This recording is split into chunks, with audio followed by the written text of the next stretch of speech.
พระเจ้าจะทรงทรงใส่สติทุกคนตามคงประทานตามเวลาโอกาสที่พระเจ้าจัดแจงให้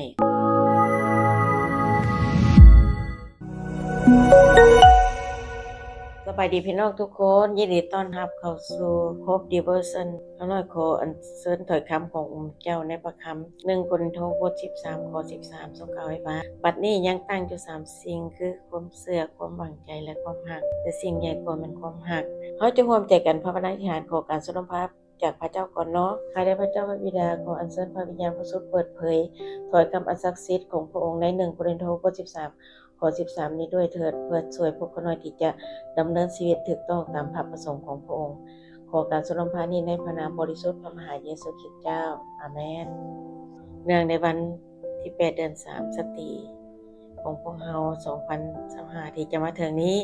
อยากจะนำถ้อยคำอันศักดิ์สิทธิ์ของพระเจ้ามาหนุนใจโดยเอาเรื่องสติที่เป็นแบบอย่างในการรับใช้ว่าพวกเขาจะมีความหวังอย่างใดเมื่อพระเจ้าทรงใช้เพราะว่าพระเจ้าจะทรงใช้สติทุกคนตามคงประทานตามเวลาโอกาสที่พระเจ้าจัดแจงให้ข้าน้อยอยากจะยกสติที่มีความหวังในพระคำของพระเจ้าซึ่งในสถานการณ์ต่างๆที่เกิดขึ้นหลายคนก็หวังหลายอย่างแต่ในยิ่งต่างๆอยู่ในพระคัมภีร์นี่พระเจ้าจะใช้ในสถานการณ์ที่แตกต่างกันคือยกตัวอย่างในผู้ปกครองบทที่4ข้อที่4เนาะเพิ่นใช้หญิงผู้หนึ่งที่ชื่อว่าเดโบรานางเดโบราผู้นี้เพิ่นใช้ในเวลาที่กองทัพรบรบของพวกต่างชาติมาหุกหานอิสราเอลเนาะเพิ่นชื่อเดโบราเพิ่นเป็นผู้ทำนวยและทั้งเป็นผู้ปกครองพระเจ้าแต่งให้เพิ่นเป็นผู้ทำนวยและมาเป็นผู้ปกครองเวลานั้นในของประเทศอิสราเอลเนาะเพราะว่าในที่นั้นยังขาดผู้รับใช้เนาะและยิ่งผู้นี้เป็นผู้ที่ช่วยให้ได้รับความรอดพ้นช่วยชาติอิสราเอลและยิ่งผู้ที่2อยู่ในที่นี้ที่ข้าน้อยอยากจะเสนออยู่ในที่นี้เป็นยิ่งที่นักอธิษฐานเนาะบ่ว่าจะเป็นผู้ทำนวยกับผู้ปกครองเดโบราหรือว่าหญิงผู้เป็นนักอธิษฐานผู้นี้เราก็มีความหวังอยากจะได้ลูกเนาะเพราะว่าพระเจ้าอวยพรให้เกิดแม่แพร่ภายขยายพันธุ์ในฐานะที่เราเป็นลูกของพระเจ้าเราบ่มีลูกเราก็มาอธิษฐานและการอธิษฐานของเราหั่นพระเจ้าก็จึงได้ตอบเพราะว่าเราห้องให้เจ็บปวดกับพระเจ้าได้1ซามูเอลบท1ข้อ12-13นางฮันนาภาวนาอธิษฐานต่อพระเจ้ายาเวห์อย่างยาวนานส่วนเอลีก็เฝ้าสังเกตเบิ่งปากของนางภาวนาอธิษฐานอยู่ในใจปากของนางแดงติ่งบ่มียินเสียงหยังเนาะเอลีก็คิดว่าเราเมาเหล้าแต่ตัวจริงบ่แม่นและสุดท้ายมาเราก็ได้รับคำตอบคือได้ซามูเอลหญิงผู้ที่3ที่เป็นแบบอย่างที่กอบกู้เอาชนชาติอิสราเอลคือหญิงเอสเธอร์เราเป็นนักอธิษฐานพร้อมทั้งถือศีลอดอาหารเนาะแล้วถือศีลอดอาหารเป็นเวลา3วันเนาะเป็นเวลา3วันถือศีลอดอาหารและเต้าหวมภัยผลของพระเจ้าในเวลาที่เกิดยากลำบากเป็นเสลยอยู่ต่างถิ่นเนาะและพระเจ้าก็ช่วยให้เราได้รับการกอบกู้ที่มาจากพระเจ้านี่เป็นตัวอย่างของสตรีที่เป็นผู้ปกครองที่เป็นนักอธิษฐานถือศีลอดอาหารใกล้ชิดกับพระเจ้าและพระเจ้าก็ตอบในเวียกงานรวมด้วยบ่แม่นแต่เวียกงานส่วนตัวของหญิงทั้ง3คนที่เขายกมาเป็นแบบอย่างเนาะฉะนั้นเวลานี้ก็ยังคิดถึงในพระคัมภีร์ใหม่ซึ่งหญิงผู้หนึ่งที่เป็นแบบอย่างในลูกาบทที่1ข้อ38ขอให้เหตุการณ์นี้เป็นจริงในชีวิตของข้าน้อยเถิดเนาะพระเจ้าได้ทรงใช้หญิงผู้นี้นี่เฮ็ดเวียกงานอันสำคัญพิเศษคือได้เฮ็ดตามที่เทวดาได้กล่าวบอกเพิ่นเนาะเพิ่นบอกว่าข้าน้อยเป็นทาสหญิงขององค์พระเจ้าขอให้การนี้เกิดขึ้นกับข้าน้อยตามที่ท่าน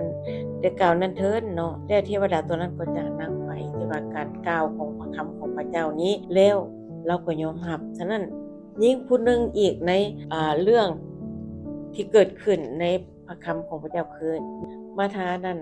วุ่นวายหลายอย่างพระเยซูก็บอกเพิ่นเตือนเนาะแล้วเทื่อชีวิตเฮาก็อยากคือมาทาและมา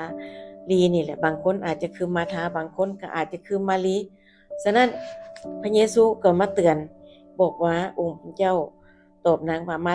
ธาเอ้ยเจ้ากังวลและวุ่นวายอยู่กับหลายสิ่งแท้น้อสิ่งซึ่งจำเป็นมีแต่สิ่งเดียวมารีได้เลือกเอาสิ่งนั้นแล้วและผู้ใดจะญาติเอาสิ่งนี้จากนางไปบ่ได้ฉะนั้นสิ่งที่พระเยซูยกย่องคือมารีได้รับเอาถ้อยคำพระเจ้าแล้วแสวงหาพระเจ้าและพระเจ้าก็ยกย่องหญิงผู้นี้นะซึ่งเป็นตัวอย่างให้แก่พวกเราทั้งหลายและมารีไทมักดาลาก็เป็นผู้หนึ่งที่เห็นเนาะในลูกาบท24ข้อที่10ที่เห็นเหตุการณ์พระเยซูขึ้นมาจากตายและนางก็ได้ไปประกาศข่าวประเสริฐบ่ว่าแต่ให้คนทั่วไปฟังให้แม่นแต่สาวกเนาะแต่สาวกก็ยังถือว่าเป็นเรื่องเปล่าๆเนาะผู้หญิงเขาบ่ได้ถือสำคัญแต่ให้เฮาเข้าใจว่าเมื่อกันเฮาเฮ็ดหวังเฮ็ดหน้าที่ของพระเจ้าสำเร็จของเฮาแล้วพระเจ้าจะเป็นผู้ดำเนินการเองเนาะหญิงผู้หนึงเป็นผู้ที่พิเศษหลายอีกเทื่อนึงที่ก็อยากจะยกมาคือหญิงลีเดียเนาะในพระธรรมกิจการบท16ข้อ14หญิงผู้นี้เป็นนักธุรกิจที่ถวายเฮือนถวายเป็นคริสตจักรที่ประกาศข่าวประเสริฐและสนับสนุนผู้รับใช้พระเจ้าและข้าน้อยอยากจะกล่าวอีกถ้อยคำหนุนใจจากพระคำของพระเจ้าอีกตอนหนึ่งคืออาจารย์โปโลได้เรียกร้องถึงหญิงผู้หนึ่งในพระธรรมโรมบทที่16ข้อ1ข้อ2นางเป็นผู้บริวารรับใช้พระเจ้าเนาะนางฟอยเบเนาะและก็ในคริสตจักรในเมืองกินเคไอเนาะและกรุณารับเอานางไว้ในนามขององค์เจ้าเหมือนดังที่คนพระเจ้าได้ควรปฏิบัติต่อกันและกันทุกสิ่งและช่วยเหลือนางในทุกสิ่งที่นางต้องการเพราะนางได้ช่วยสงเคราะห์หลายคนรวมทั้งเฮาด้วยอันนี้แม่นงานของภารกิจของพระเจ้าที่เพิ่นบอกว่าในโรมบทที่15ข้อ4ก็กล่าวว่าทุกสิ่งที่มีคำเขียนไว้ในพระคัมภีร์ก็มีไว้เพื่อสั่งสอนพวกเฮาเพื่อว่าพวกเฮาจะมีความหวังด้วยความอดทนและมีความสู้ใจด้วยพระคัมภีร์ที่ได้กล่าวไว้นั้นเขาจะมีความสู้ใจในพระคัมภีร์กล่าวพวกผู้หญิงเหล่านี้ที่มีความหวังในพระเจ้าเพื่อจะมีความสู้ใจในองค์พระเจ้าก็ขอบคุณพระเจ้าสำหรับพระคำสติต่างๆที่เป็นแบบอย่างให้แก่พวกเราจะอธิษฐานขอบคุณพระเจ้าพร้อมกันเนาะข้าแต่พระเจ้าให้วิดาพระลูกโมทนาขอบคุณพระเจ้าสำหรับสติที่เป็นแบบอย่างในความหวังเพื่อเป็นแบบอย่างที่กล่าวไว้ในพระคัมภีร์ให้พวกลูกได้มีความอดทน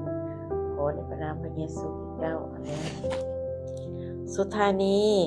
ขอพระเจ้าอวยพรสตรีทุกท่านให้มีสุขภาพแข็งแรงมีหน้าที่การงานเจริญรุ่งเรืองในการรับใช้พระเจ้าตลอดไปเนื่องในวันที่8เดือน3 2025นี้ขอให้ทุกคนได้